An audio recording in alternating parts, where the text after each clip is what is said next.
some of you called it, well, 2 of you anyway that watched the videos actually made a response. We got this Saturn.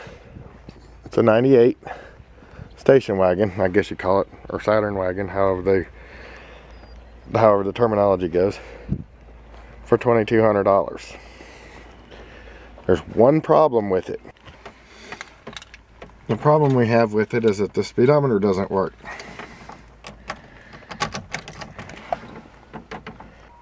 Service engine soon light does not stay on. However, this is a cold start. This is the first time it started today. Not touching any of the pedals, as you can see. I just hit the switch and it came right on. There's something that I gotta try, because this should actually be sitting up on the first notch there, not down on the bottom. So it's like it just gave up. Yeah, there's the service light.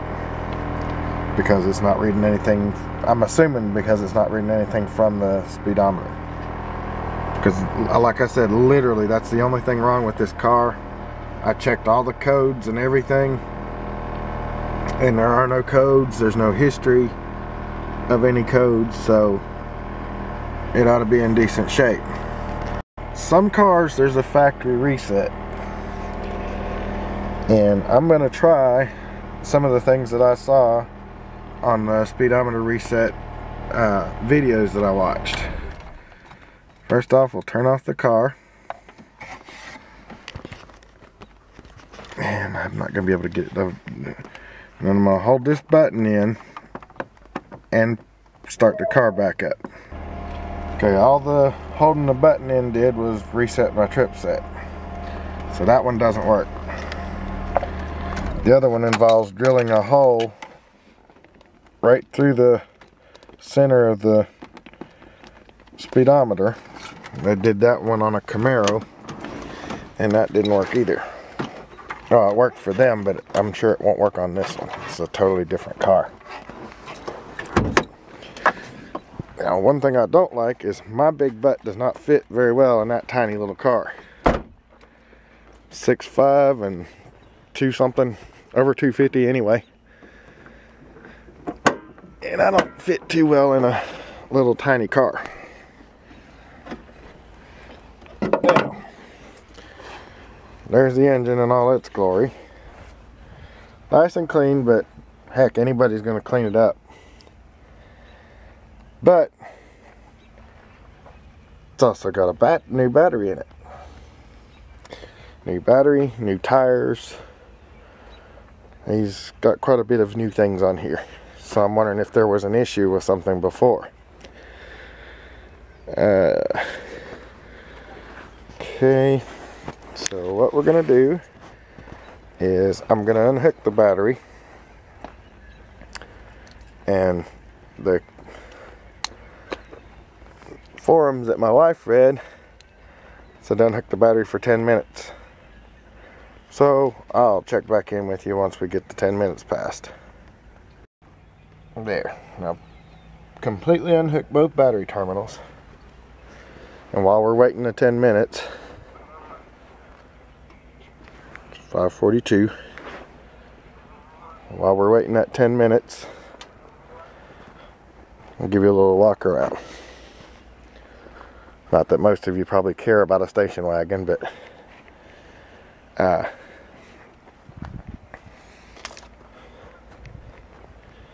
nice and clean inside. You can see it better that way. Little room in there, but as you can see, of course it's got mud on it from our driveway, but it's a pretty straight little car. No dents, dings, bumps, or bruises. I mean, there's a few scratches or places that could use touch-up paint, but nothing major. But that's pretty much it for this thing. I mean, it seems to be a real good little car. And once Mr. MacGyver took a look at this part right here, This is 1.9 liter 4-cylinder. He says, oh yeah, she should be getting all kinds of good gas mileage out of this thing. So we shall see. Of course, if we can't get that speedometer reset, we're going to have to get it replaced. But I'm going to cut it off now that I've given you the walk around, and wait the rest of the 10 minutes, and then we'll hook it back up and try it again. In the meantime, this one, almost like it knew we were getting a replacement for it to give it a little bit of a break. We're not getting rid of it. We're not selling it or my Tahoe. Neither one of these are going anywhere. These are our babies. And they're some of the most comfortable vehicles we've ever ridden in. They're great for trips. But hers decided last night it wasn't going to start. So I got in, got to looking. Gas gauge was on the low side of the red. Dumped some gas in the carburetor, it fired right up. Okay. They came out and tried to crank it this morning and couldn't do it. So what I'm gonna do, since it was out of gas, is sit here and make it think that I'm gonna start the thing.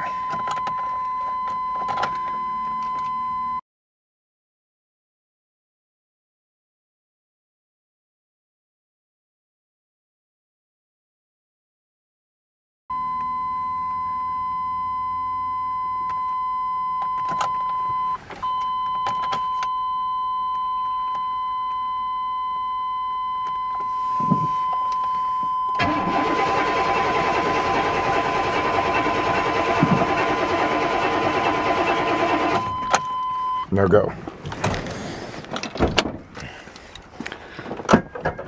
Next thing, because it will actually start when you put gas in it, I'm thinking right off the bat, there's either the fuel pumps quit working in hers too, which is going to be a fun little adventure if it has, or forgot where the tester is for this one. Either the fuel pumps quit working in it, or the filter's plugged to where it's not getting gas. Let's see if we can get any pressure out of the fuel rail. None. So it could still be either one, either the fuel pump or the fuel filter. We'll give her a check and see. But I'm waiting on the Saturn to finish up, and then we'll check on it next. Yeah, I almost forgot. Got that all pushed out too. Of course you can see the cut's still there based on that. And you see right where it cut, right on that part that it got slammed into. But for the most part it's rounded back out. So I'm ready to do some filler on that spot since it's cut, and then touch up this other back corner that I showed you I was working on before, and then it's time to start scuffing her up. Okay, because of the other stuff I got involved in, I went a little long. It's actually been almost 20 minutes. There it goes. Okay. So it's been 20 minutes. And now I actually have to have a light to see what I'm doing. But we'll go ahead and hook this back up.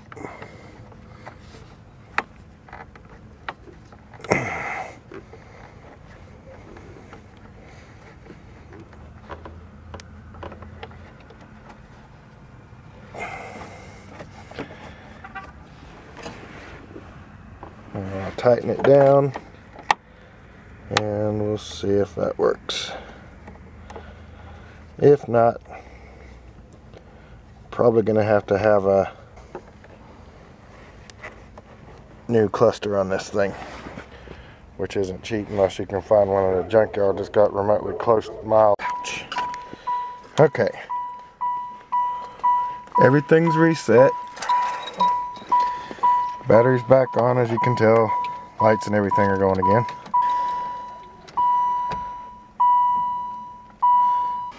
I'm going to reiterate my statement. This is not going to help a thing, but it's worth a shot.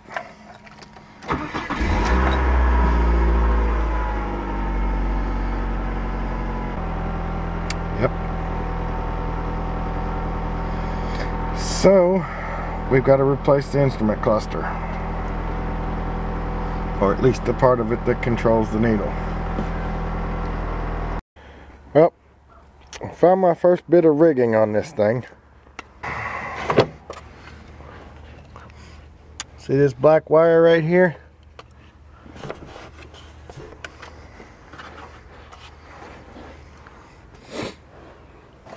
That's what happens when the fan motor goes out and people try to shade tree the fan on all the time. The motor's actually burned to the point where it doesn't run full speed unless it's been plugged in for a while, and even then it starts trying to burn the wires because there's a short in it. So I've taken it apart, taken the fan out, and the motor is $23. $23 rather than risk burning your car up on the road. That's how ridiculous some of these redneck fixes are. This will not be redneck fixed. This car's in too good a shape, it runs too well. It's going to be done and done right. Besides that, I don't have cars that are rigged up. That's the first thing that gets on my nerves when I find crap like that. They did manage to use a zip tie. I guess I could count myself lucky on that count. Wire wasn't just flopping around there getting caught or brushing up against stuff and melting. But, forgot, oh, there it is. This is the fan. It took me 15 minutes to pull that out. There's nothing to it. It basically just sits right down in there like so. 3 bolts hold it in. 1 bolt holds the fan blade on. Why somebody else couldn't take the time and the power plug just clips on and pops right back off. Why somebody couldn't take the time to take that out and go spend the 23 bucks and get a replacement rather than rig something like that up, I'll never know. It took more time for them to rig that wire up than it would have for them to go change it the proper way. That's what just aggravates the fire out of me. But anyway, so far that's the only rigging. That problem and the gauge thing, the gauge cluster, are the only problem I found with the car. The horn wasn't working, but it was because the fuse had that wire wrapped around it and it had popped out. Put it back in, it works fine. That right or left front turn signal wasn't working right. The bulb didn't have the contact grease in it. Put it in there, stuck the thing back in, it's working fine. So everything's working proper on it now, or will be soon, other than the instrument cluster. And what that's going to cost, or what it's actually going to take to replace it, I'm not real sure yet. Jury's still out on that one. But anyway, that's what we're up against. I'll give you a little bit more of an update as things go along, but this one shouldn't take but 15 minutes to fix once she gets home with the new fan motor. And just because I'm replacing the relay for the fan motor also, because one could have caused the other to go out, so I'm replacing them both. It's going to cost us a total of maybe 30 bucks. So it's worth spending the 30 bucks and doing it now and not have to worry about it again for a while. And it'll be done right. And there you have it. 30 minutes worth of work. Brand new motor in it. Works fine for now. We haven't tested it fully by heating it up. But this one's actually got some kind of, sounds like there's sandpaper in there. and it takes it a while to get up to speed.